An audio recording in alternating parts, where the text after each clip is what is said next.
Today we will discuss about hospital and clinical pharmacy. Hospital and clinical pharmacy जो है वो D pharmacy second year का subject है। इसमें हम लोग डिस्कस करेंगे hospital pharmacy and clinical pharmacy के बारे में कि हॉस्पिटल में फार्मासिस्ट का क्या क्या रोल है, क्या क्या उसका जो है इम्पोर्टेंट रोल प्ले करता है, एंड क्लिनिकल फार्मेसी में जो क्लिनिकल फार्मासिस्ट है उसका क्या क्या रोल है और वो क्या क्या उसकी रिस्पॉन्सिबिलिटीज होती हैं। फर्स्टली आज हम डिस्कस करेंगे introduction of clinical pharmacy.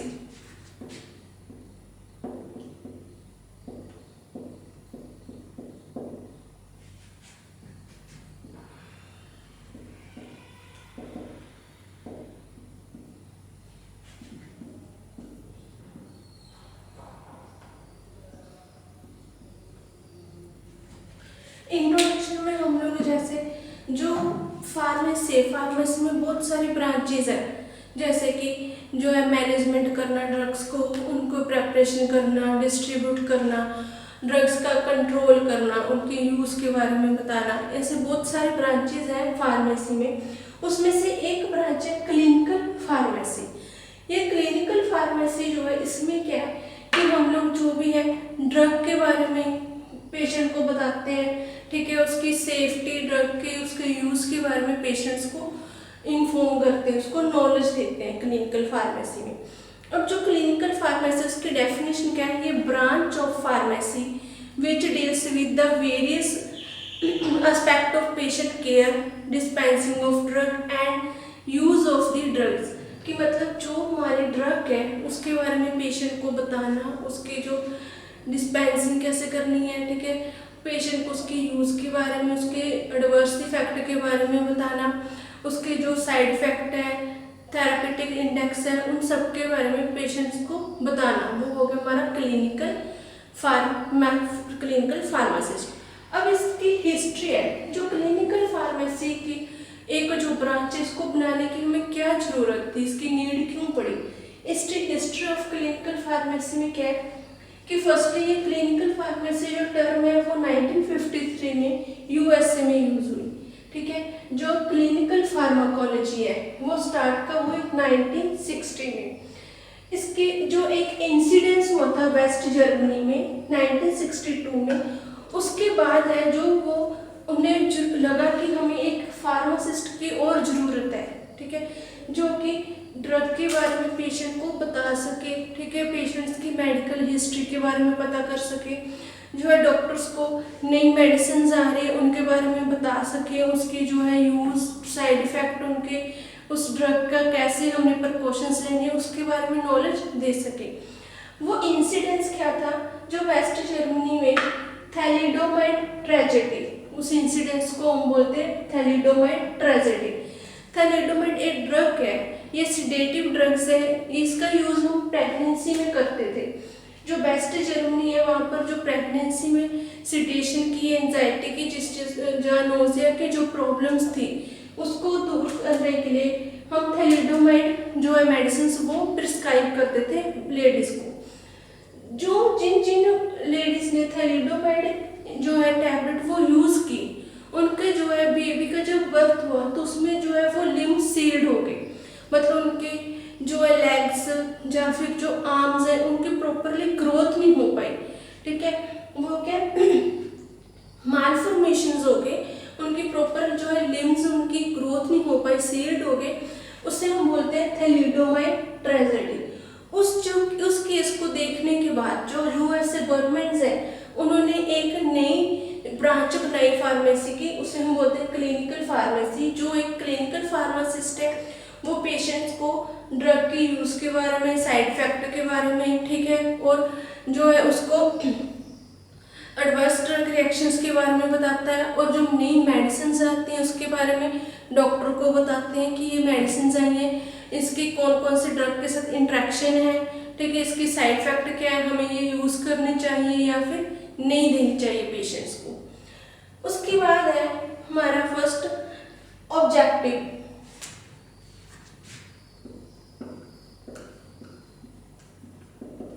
Objective of clinical pharmacist.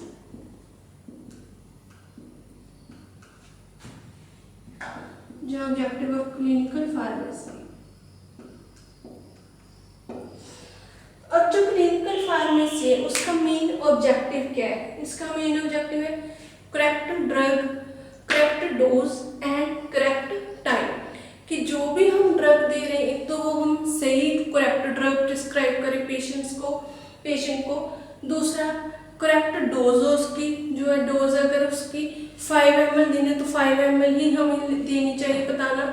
और करेक्ट टाइमिंग, उसके खाने की क्या टाइमिंग है, वो है हमारा ऑब्जेक्टिव ऑफ क्लिनिकल फार्मेसी। दूसरा ऑब्जेक्टिव है कि अगर हम जो है ड्रग के बारे में पेशेंट्स को बताएंगे, प्रॉपरली उसको नॉलेज देंगे पेशेंट को कि इस ड्रग को आपने कैसे यूज करना है, तो उससे जो पेशेंट कंप्लायंस है वो भी कम हो जाएगा।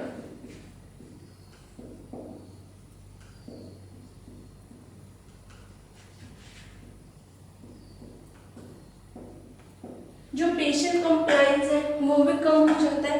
पेशेंट कंप्लायंस का मीनिंग क्या है कि हम जो भी डॉक्टर इंस्ट्रक्शंस देते हैं पेशेंट्स को, मेडिसिन जब देते हैं उस टाइम अगर वो पेशेंट फॉलो नहीं करते, ठीक है, वो भी क्या है, पेशेंट फॉलो नहीं करते तो उससे फॉल्ट हो जाता है मेडिसिन में। अगर पेशेंट को हमने बोला कि 3 दिन मेडिसिन लेनी है, वो पेशेंट 3 दिन मेडिसिन नहीं ले रहे, तो क्या है, पेशेंट कंप्लायंस हो जाता है, मतलब एरर आ जाते हैं उसकी। अगर हम किसी की इंस्ट्रक्शंस फॉलो नहीं करेंगे, वो हो गया patients compliance, non compliance.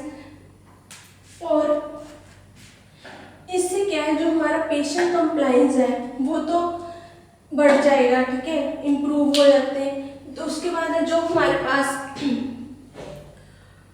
Counselling है, हम पेशेंट को, जैसे कि अगर पेशेंट्स मेडिसिन लेने में बहुत ज़्यादा अनकंफर्टेबल फील करते हैं कि हम ये मेडिसिन नहीं लेंगे, हमें साइड इफेक्ट हो जाएंगे, नोजिया हो जाता है या फिर हमें हेडेक हो रहा है, तो उसके लिए वो क्लिनिकल फार्मासिस्ट क्या है, पेशेंट्स को मोटिवेट करते हैं कि आपको ये, हम इसकी जगह पर चेंज कर देंगे मेडिसिन, आपको अल्टरनेटिव दे देंगे, इससे आपको कोई साइड इफेक्ट नहीं होगा। उसकी काउंसलिंग करता है, पेशेंट को मोटिवेट करता है।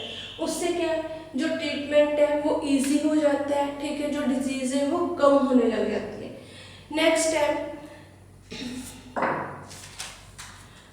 Qualities of clinical pharmacist. अब जो हमारा फार्मासिस्ट है उसमें कौन कौन सी क्वालिटीज होनी चाहिए? Qualities of clinical pharmacist.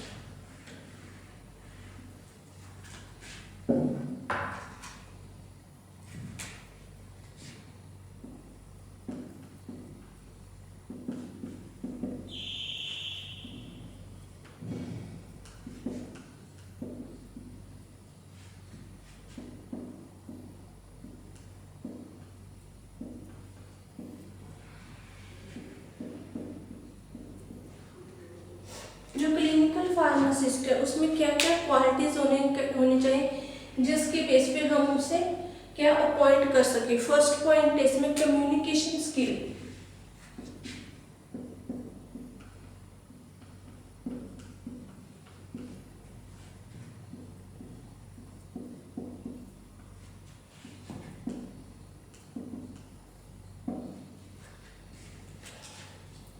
अब जो फर्स्ट पॉइंट है, जो फार्मासिस्ट है, ठीक है, जो क्लिनिकल फार्मासिस्ट है उसमें कम्युनिकेशन स्किल होनी चाहिए। जो फार्मासिस्ट उसे क्या है, जो है गुड कम्युनिकेशन अगर स्किल होंगे तो वो इजीली क्या है, वो पेशेंट को अट्रैक्ट कर सकता है, ठीक है, इजीली उसके साथ वो क्या, जो पेशेंट्स है कंफर्टेबल फील करेगा, ठीक है, वो अपनी जो भी प्रॉब्लम है ड्रग के रिगार्डिंग, जो उसकी मेडिकल हिस्ट्री है उसके बारे में वो इजीली बता देगा। अगर हमारा कम्युनिकेशन स्किल अच्छा होगा, जो हमारे साथ अदर स्टाफ है, नर्सिस है, पैरामेडिकल स्टाफ है, उनकी भी अट्रैक्शन अच्छी होगी, ठीक है, उससे क्या होता है, हमारे जो हॉस्पिटल्स है उसकी ज़्यादा और ज़्यादा ग्रोथ होगी। सेकंड है क्लिनिकल स्किल।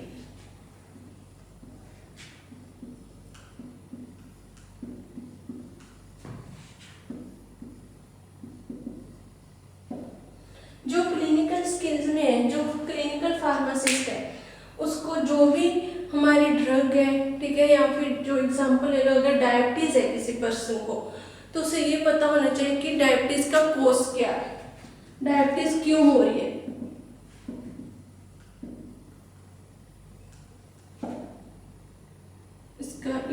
इटियोलॉजी,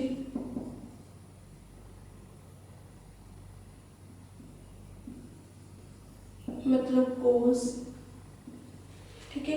कि डायबिटीज क्यों हो रही है, इटियोलॉजी मतलब कोज, वो किससे हो रही है, डायबिटीज इंसुलिन की कमी से होती है, ठीक है। उसे ये पता होना चाहिए उसका उसकी जो पैथोफिजियोलॉजी है, जो डायबिटीज अगर होगी तो हमारी बॉडी में जाकर क्या उसकी प्रॉब्लम क्रिएट होगी, किस चीज को वो इफेक्ट करती है, ठीक है। जैसे अगर हमारी बॉडी में पैंक्रियास काम करना बंद कर दे तो उससे क्या होता है, जो इंसुलिन है वो बननी बंद हो जाती है, वो उसकी क्या है, पैथोफिजियोलॉजी।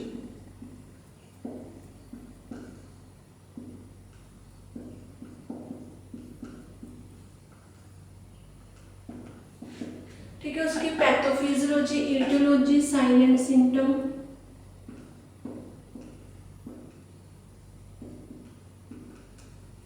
उसके लेबोरेटरी टेस्ट,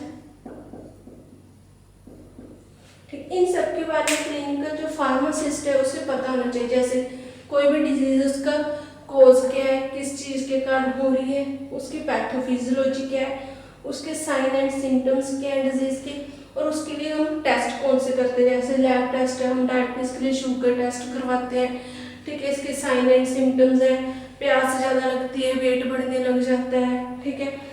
ये इसके साइन एंड सिम्टम्स। जो क्लिनिकल फार्मासिस्ट, उसको उसकी क्लिनिकल स्किल्स के बारे में पता होना चाहिए कि जो उसकी ड्रग है वो उसकी थेरेपी क्या यूज होगी, वो लॉन्ग टर्म तक थेरेपी चलेगी या शॉर्ट टर्म थेरेपी है, ठीक है। उसकी हमें ड्रग कौन कौन सी देनी है उसके बारे में उसे नॉलेज होनी चाहिए। सेकंड है प्रोफेशनल रिलेशनशिप।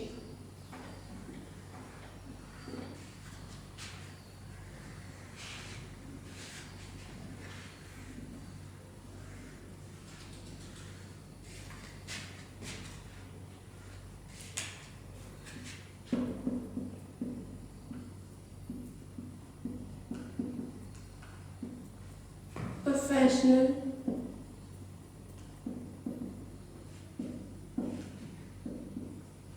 प्रोफेशनल रिलेशनशिप में क्या है, अगर जो क्लिनिकल फार्मासिस्ट है उसका बिहेवियर अच्छा होगा, ठीक है, उसका नेचर अच्छा होगा, तो वो क्या है, जो कि उनके साथ जो भी स्टाफ वर्किंग कर रहा है, डॉक्टर्स वर्किंग कर रहे हैं, नर्सेज, पैरामेडिकल स्टाफ वर्किंग कर रहा है, वो कंफर्टेबली उसके साथ काम करेंगे, ठीक है। उससे जो भी क्वेश्चन है ड्रग के बारे में, ठीक है, वो पूछ लेंगे। अगर कोई कंफ्यूजन है, ठीक है, किसी भी मेडिसिन के रिगार्डिंग, तो वो उससे क्लियर कर लेंगे। और उससे क्या होता है, जो हमारा हॉस्पिटल है या जहाँ पर भी क्लिनिकल फार्मासिस्ट पॉइंट है, वहाँ पर उस जो है इंस्टीट्यूट हॉस्पिटल्स की जो है वो ज़्यादा ग्रोथ होती है, क्योंकि पेशेंट्स है, अगर हम लोग इकट्ठे काम करेंगे, इजीली कंफर्टेबल काम करेंगे, अंडरस्टैंडिंग है हमारे आपस में, तो पेशेंट है जो वो भी कंफर्टेबल फील करता है, उससे भी कोई दिक्कत नहीं होती। इसलिए जो प्रोफेशनल रिलेशनशिप है वो आपस में अच्छे होने चाहिए, ताकि जो आगे जो भी हमारा हॉस्पिटल्स है, ठीक है, ब्रांच है, वो आगे ग्रोथ कर सके। उसके बाद पॉइंट है एम्पैथी।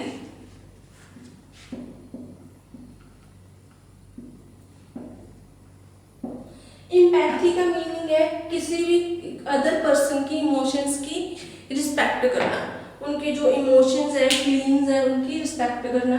जैसे जो क्लिनिकल फार्मासिस्ट है उसकी क्या रिस्पॉन्सिबिलिटीज है कि ड्रग के साथ साथ इंफॉर्मेशन देने के साथ साथ उसे जो पेशेंट है उसकी मेडिकल हिस्ट्री के बारे में भी पता होना चाहिए, कि जो मेडिकल हिस्ट्री है पेशेंट, उसने पहले कौन सी मेडिसिन ले रहा था, उसका ट्रीटमेंट कहाँ चल रहा था, ठीक है, और जो उसके ट्रीटमेंट कितने टाइम तक चला, कौन डॉक्टर था उसका जो ट्रीटमेंट कर रहा था, ठीक। अगर हम किसी की इमोशंस की, फीलिंग्स की रिस्पेक्ट करेंगे तो जो पेशेंट है वो इजीली अपनी जो है प्रॉब्लम है, जो मेडिकल हिस्ट्री है, वो पेशेंट को और क्लिनिकल फार्मासिस्ट को बता देगा, जिससे क्या हमें पेशेंट के आगे ट्रीटमेंट करने में हेल्प मिलेगी, ठीक है। उसको हमें पता चल जाएगा कि उसको कौन सी मेडिसिन ड्रग है जो इंट्रैक्शन करती है, या कौन सी मेडिसिन उसकी थेरेपी में यूज़ हुई थी, और उसका ट्रीटमेंट इफेक्ट क्या आ रहा है, वो हम मेडिसिन उसको द्वारा दे सकते हैं, या फिर उन मेडिसिन पे की जगह हम लोग उसे नई जो थेरेपी है वो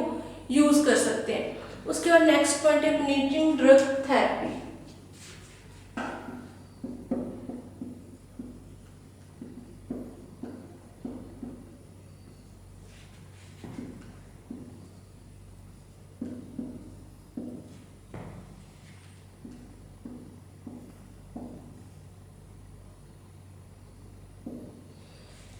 जो फिफ्थ पॉइंट है मॉनिटरिंग ड्रग थेरेपी, इसमें क्या है, जो फार्मासिस्ट है उसके ड्रग की थेरेपी की हेल्प होती है। अगर हमें मेडिकल हिस्ट्री का पता है पेशेंट की, जैसे हमने उसकी मेडिकल हिस्ट्री रिकॉर्ड है जो पास्ट में या प्रेजेंट में उसका ट्रीटमेंट जो चल रहा है उसके बारे में पता चल गया, तो हमें इजीली पता चल जाएगा कि कौन सी मेडिसिन है जिसकी थेरापेटिक इंडेक्स अच्छा आ रहा है, ठीक है, जिसका जो उसके ट्रीटमेंट में अच्छा इफेक्ट होगा, वो हम उसके जो है मेडिकल हिस्ट्री देखकर पता लगा सकते हैं। ये सारा क्या रिस्पॉन्सिबिलिटीज किसके हैं, फार्मासिस्ट, क्लिनिकल फार्मासिस्ट की। उसके बाद है scope of clinical pharmacist.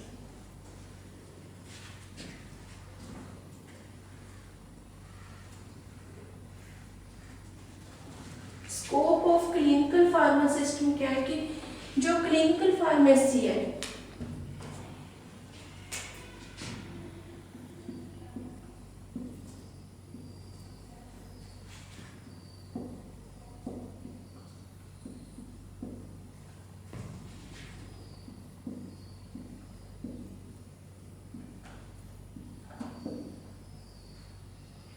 Scope of clinical pharmacy या स्कोप ऑफ इस क्लिनिकल फार्मासिस्ट का क्या स्कोप है, जो हमारी हम अगर क्लिनिकल फार्मासिस्ट में जो हमारी जॉब है ज्वाइनिंग होते हैं वो किसके बेस पे होते हैं, एम फॉर्म बी फॉर्म या हम एक करते हैं इसकी एलिजिबिलिटी ऑफ एम फार्माकोलॉजी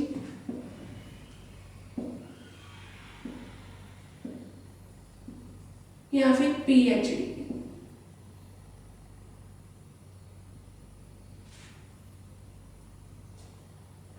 या फिर सेकंड है हमारा फार्म डी।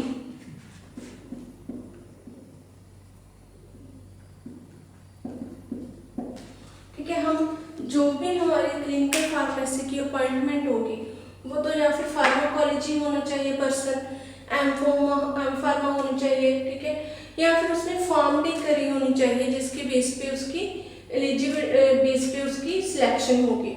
अब इसका स्कोप क्या क्या इसके स्कोप में है, फर्स्ट पॉइंट है अगर हम लोग क्लिनिकल फार्मेसी को ज्वाइन करते हैं, अगर क्लिनिकल फार्मासिस्ट बनना है तो उसका स्कोप है, फर्स्टली इससे क्या होता है, जो अगर हमें अच्छी नॉलेज है ड्रग के बारे में, अगर कोई क्लिनिकल फार्मासिस्ट है उसके जो नॉलेज है ड्रग के बारे में, मेडिसिन के बारे में, उसकी यूज़, उसकी साइड इफेक्ट, एडवर्स ड्रग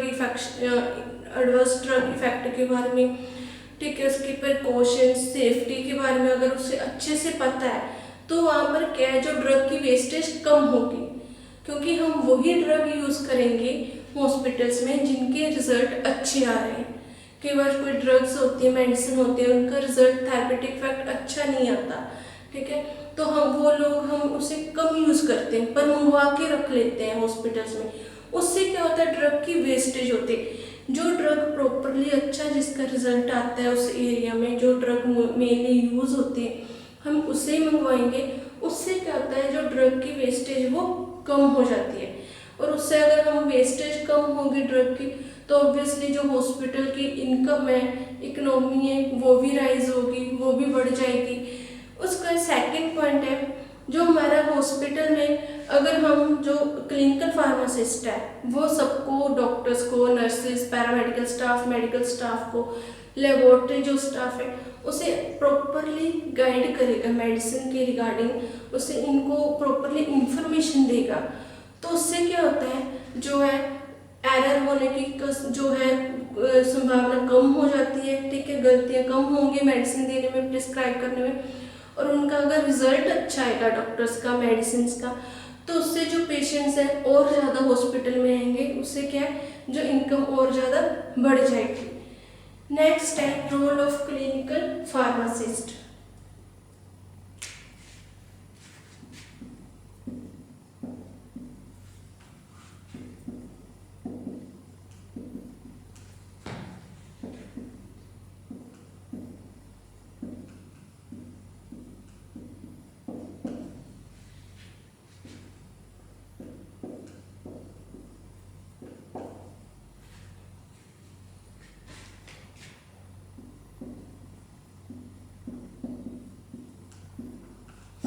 जो रोल है क्लिनिकल फार्मासिस्ट का रोल क्या है, हेल्थ केयर टीम में जो मोस्ट इम्पोर्टेंट रोल है क्लिनिकल फार्मासिस्ट का हॉस्पिटल्स में या हेल्थ केयर टीम्स में, फर्स्ट है taking medication, history of the patient.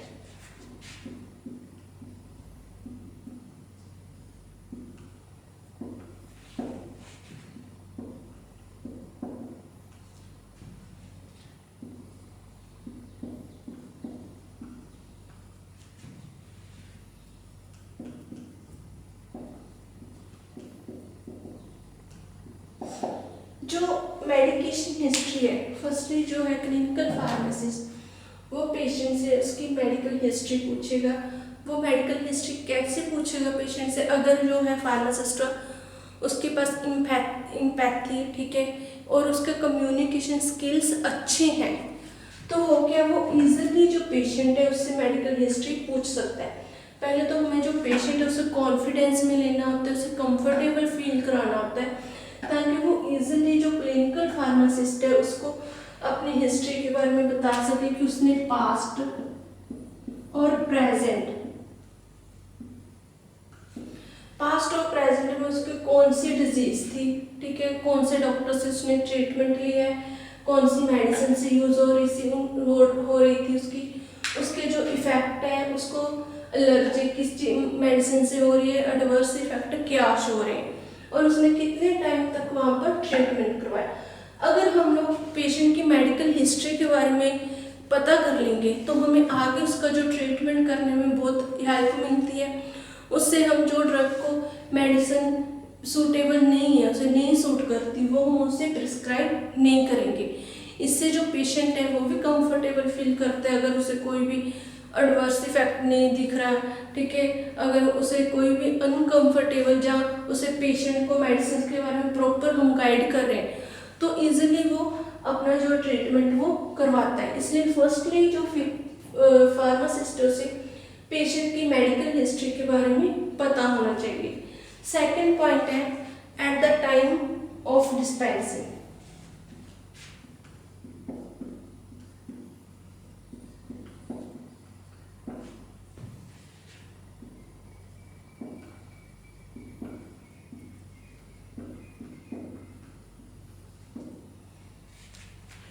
जो फार्मासिस्ट है वो, जैसे हम लोग कई बार ओवर द काउंटर ड्रग ले लेते हैं, उसे हम बोलते हैं ओटीसी, ठीक है। ओटीसी ड्रग हम अपने जैसे घर में मेडिसिन ले लेते हैं। कई बार हमने जैसे जो पेशेंट है वो अपने मेडिसिन ले रहा है घर पे, और हम उससे की मेडिकल अगर हिस्ट्री पता होगी तो हमें पता चल जाएगा जो उसका जो इफेक्ट है ड्रग का कहाँ पर कम हो रहा है, उसका ट्रीटमेंट में क्या दिक्कत आ रही है, कि वो अपने over the counter drug medicine तो नहीं ले रहा, या फिर जो है फार्मासिस्ट चेक करेगा कि उसको किसी मेडिसिन से के साथ इंटरेक्शन तो नहीं है, कोई ड्रग इंटरेक्शन तो नहीं हो रही।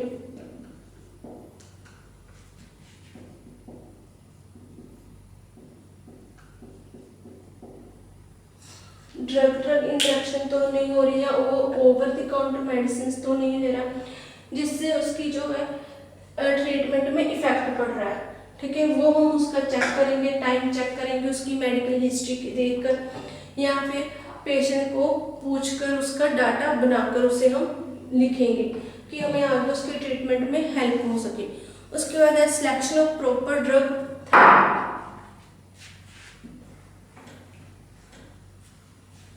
अगर हम प्रॉपरली ड्रग थेरेपी यूज करेंगे, अगर जो उसके ट्रीटमेंट में यूज हो रही है, तो उससे क्या उसको पेशेंट को इजीली कंफर्टेबल होगा और वो उसका ट्रीट भी इजीली हम लोग कर सकते हैं।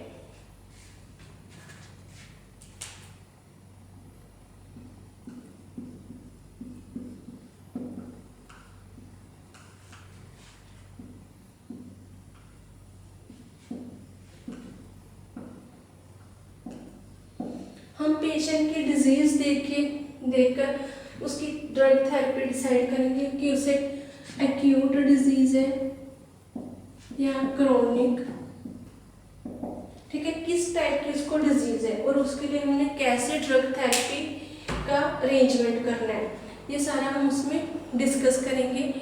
कि हम जो भी ड्रग थेरेपी ड्रग्स हैं वो जेनरिक ड्रग फॉर्मेशन यूज़ करना है या फिर उसके लिए ज़्यादा डोज हमने लेनी है या कम डोज यूज़ करनी है पेशेंट के ट्रीटमेंट के लिए, वो सारा हम पेशेंट को देखकर उससे पूछ के या उसकी मेडिकल हिस्ट्री देखकर ही पता लगाएंगे। उसके बाद नेक्स्ट है adverse drug reaction. Adverse drug reaction में क्या है, केवल जो पेशेंट्स है उसको जो किसी ड्रग के साथ रिएक्शन होती है,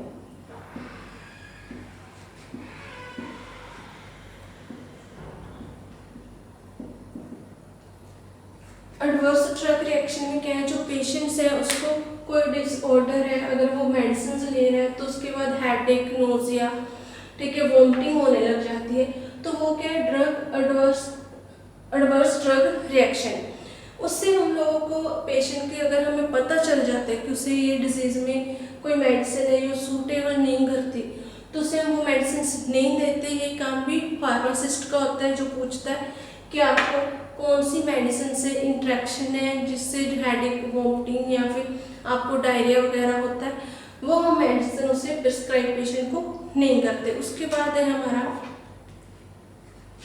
रिसर्च एंड डेवलपमेंट प्रोग्राम्स।